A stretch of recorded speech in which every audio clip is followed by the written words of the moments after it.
சென்னையில் பல்லாவரத்தைப் போல மிகப்பெரிய வளர்ப்பு பிராணிகளின் சந்தையாக உருவெடுத்து வருகிறது பாரிஸின் மாசிலாஞ்சாவடி சந்தை.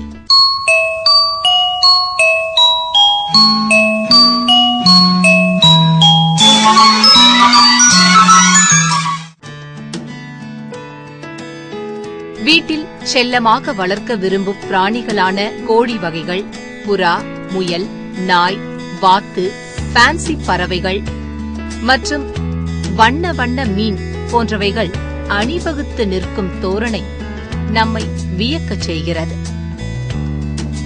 இந்த மார்க்கெட்டோட நேம் வந்து மாசிலாஞ்சாவடிங்குவாங்க, இல்லாட்டி பிராட்வே கோழி மார்க்கெட்டுவாங்க. இந்த மார்க்கெட்டோட ஒரு ஹிஸ்டாரிக்கல் வேல்யூ இருக்கு. அந்த காலத்தில் ராஜாக்கள், பிரிட்டிஷர்ஸ்லாம் வந்து இந்த மார்க்கெட்டை தான் வந்து நான்வெஜ்லாம் பர்ச்சேஸ் பண்ணுவாங்க, சிக்கன், மட்டன். ஸோ அதனால இதுக்கு நேம் வந்து கோழி மார்க்கெட்னு வந்துச்சு. This is all about like ஒரு 150 இயர்ஸ் இந்த மார்க்கெட் இருக்கு.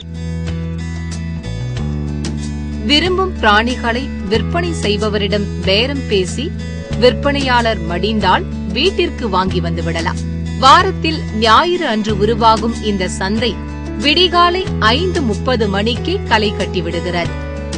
தெருவின் இருபுறமும் வரிசை கட்டி நின்று தங்களுக்கான விற்பனை இடங்களை பிடிக்கத் தொடங்கிவிடுகின்றனர். பந்தய புறாக்கள், சண்டை கோழிகள், உயர் ரக நாய்கள் இவற்றின் விற்பனை ஒரே நாளில் பல லட்சம் ரூபாய் வரை சென்றாலும் இதில் ஏமாற்று வேலைகளும் தில்லுமுள்ளுகளும் நடக்கத்தான் செய்கிறது. இந்த மார்க்கெட்டோட ஸ்பெஷலிட்டினா all over South India, Tamil Nadu, Kerala, Karnataka, Andhra, இந்த தமிழ்நாடு பார்டர்ஸில் இருக்காங்க எல்லாருமே வந்து சண்டே மார்னிங் ஒரு 4-4:30 இந்த மார்க்கெட் ஸ்டார்ட் ஆகும். டில் 8-8:30 வரைக்கும் வரும். ஆல்மோஸ்ட் ஃப்ளோட்டிங் பாப்புலேஷன் பார்த்தீங்கன்னா ஒரு அந்த சண்டே மட்டுமே ஒரு அரௌண்ட் ஒரு 15,000 பீப்புள் வருவாங்க. எப்படின்னா ஒரு டிரான்சாக்ஷன் ஒரு 15 lakhs to 20 lakhs வந்து ஒரு 3 to 4 hours நடக்கும். படுசூடாக நடக்கும் வியாபாரத்தில் நம் தலையை நுழைத்து விட்டால் போதும், நமது தலையில் எப்படியும் நல்ல லாபத்தில் ஒரு உருப்படியை கட்டிவிடுவார்கள்.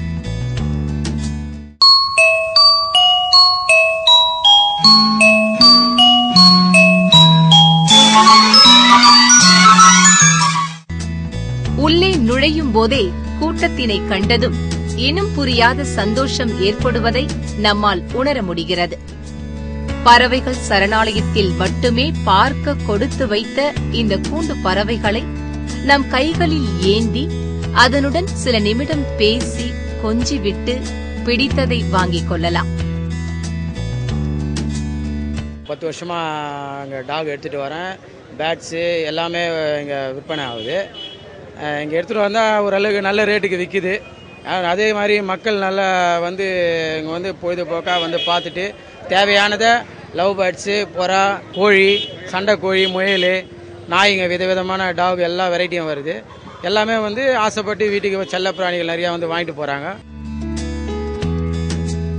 இதை மட்டுமே தொழிலாக நடத்துகிற பெரு வியாபாரிகள் தங்கள் ஆட்களை தனித்தனி இடங்களில் பிரித்து வியாபாரத்தினை நடத்துகின்றனர். தனி ஒரு பறவையோ விலங்கையோ கொண்டு சென்று விற்பனை செய்வோரை பெரு வியாபாரிகள் மடக்கி போட்டு தங்களின் உருப்படிகளுடன் சேர்த்து விடுகின்றனர். என்னென்ன டைப் ஆஃப் பேர்ட்ஸ் அவைலபிள்னா ஒன்லி லீகல் பேர்ட்ஸ் மட்டும் தான் அவைலபிள். இல்லீகல் பேர்ட்ஸ் இங்கே யாராவது வந்து மைக்ரேஷன் பண்ண ட்ரை பண்ணாங்கன்னா அதுக்கு வந்து ஸ்பெஷல் ஸ்குவாடு மஃப்டியில் இங்கே அடைஞ்சிட்டு இருப்பாங்க. Legal birds like love birds, African love birds, cockatiels, budgies இது எல்லாமே நாங்கள் வந்து இங்கே சேல்ஸ் பண்ணிட்டு இருக்கிறோம். இந்த மார்க்கெட்டில் இல்லீகல் பேர்ட்ஸ்னு பார்த்தீங்கன்னா அலெக்சாண்ட்ரைன், முனியாஸ், தென் வந்து பிளமட் பேரக்கிட்ஸ் இது எல்லாமே இங்கே டிரான்சாக்ட் ஆகும். பட் அது எல்லாமே இப்போ ஆல்மோஸ்ட் ஸ்டாப் ஆயிடுச்சு. இன்னும் 1 or 2 இது இமிகிரேஷன்ஸ் நடந்துட்டு இருக்குது.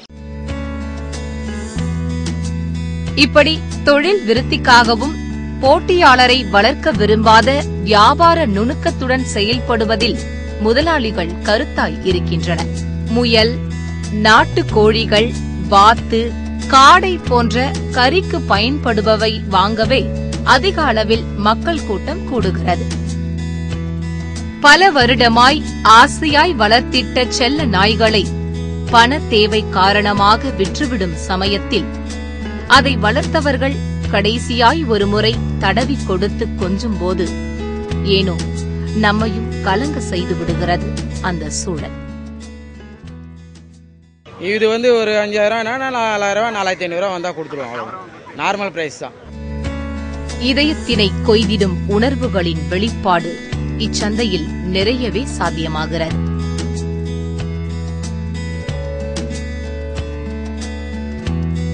கிராமத்திலிருந்து கொண்டு வந்ததாக கூறி எடையின்றி பேரம் பேசி விற்கப்படும் நாட்டுக் கோழிகள், சண்டைக்கு விடும் பந்தய கோழிகள், 10,000த்திற்கும் அதிகமாக விற்கப்படும் ராணி புறாக்கள், பான்சி குருவிகள், வேடந்தாங்களிலும் பார்க்க முடியாத அழகிய அமெரிக்கா பறவை இனங்கள், புது புது ரகங்களில் கூண்டுகள் என விரியும் இந்த சந்தை மனிதர்கள் அதிகமாய் புழங்கும் தெருவினை ஆக்கிரமித்துக் கொண்டு விட்டது.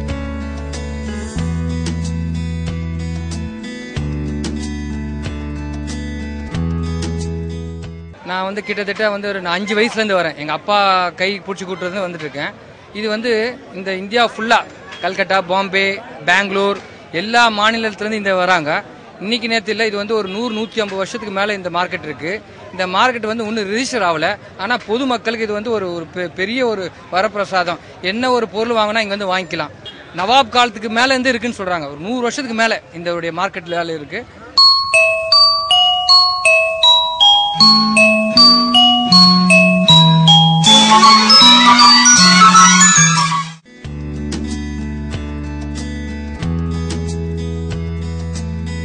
இப்படியாக ஒவ்வொரு ஞாயிற்றுக்கிழமைகளிலும் சந்தை முடிந்ததும் அங்கே விட்டுச் செல்லப்படும் கழிவுகளால் அருகே வசிக்கும் மக்களுக்கு சிரமமாகி போய்விடுகிறது. இதனால் இந்த பகுதி மக்களிடையே இச்சந்தைக்கு எதிர்ப்பு கூடிக்கொண்டே போகிறது. இது கவர்மெண்ட் ரெகனைஸ் கொடுக்கவே இல்லை. ஆக்சுவலி இதுக்கெல்லாம் ஒரு யூனிட் மாதிரி உருவாக்கி பண்ணிருக்கலாம். இது ஒரு தெருவா இருக்கிறதுனால இதை நாம ஆர்கனைஸ் பண்ண முடியல. அடிக்கடி போலீஸ்காரங்க ரொம்ப தொந்தரவு பண்றாங்க. ஏன்னா அவங்களுக்கு லா அண்ட் ஆர்டர் இடிக்குது. வேற தப்புன்னு சொல்றதுக்கு இல்லை, அவங்களுக்கு பிரச்சனைங்க இருக்கிறதுனால அவங்களுக்கு நிறைய பேர் இந்த வியாபாரிங்க இருக்காங்க, கோழி வியாபாரிங்க இருக்காங்க, அவங்க கேஸ் கொடுக்குறாங்க. இந்த மாதிரி ரொம்ப டிஸ்டர்ப் பண்றாங்க, பப்ளிக் டிஸ்டர்ப் பண்றாங்க. ஸோ அதனால எங்களுக்கு ரொம்ப கஷ்டமா இருக்கு. பட் ஆனா இதை விட்டா வேற இடமும் எங்களுக்கு இல்லை. போலீஸ் பாதுகாப்புடன் தற்பொழுது நடத்தப்படும் இந்த சந்தையை முற்றிலும் தடை செய்து விடுவது நல்லது அல்ல என்பது மக்களின் விருப்பமாகவும் இருக்கிறது. இந்த மார்க்கெட் வர்றதுக்கு விடியகாலம் விழுப்புரம், விருதாச்சலம், திருச்சி, மதுரை எல்லாமே நேத்தே ப்ரோக்ராம் போட்டுருவாங்க. காலையில இங்க ஒரு 6 மணிக்கு அட்டென்ட் பண்ற மாதிரி இது ஒரு டைமிங். ஏன்னா இது ரொம்ப நேரம் இருக்காது. காலையில 6 o'clock ஆரம்பிச்சா 9:30க்குள்ள முடிஞ்சிடும். மேக்சிமம் 10. அதோட நீங்க அப்புறம் பார்த்தா இங்க ஈக்காக கூட இருக்காது.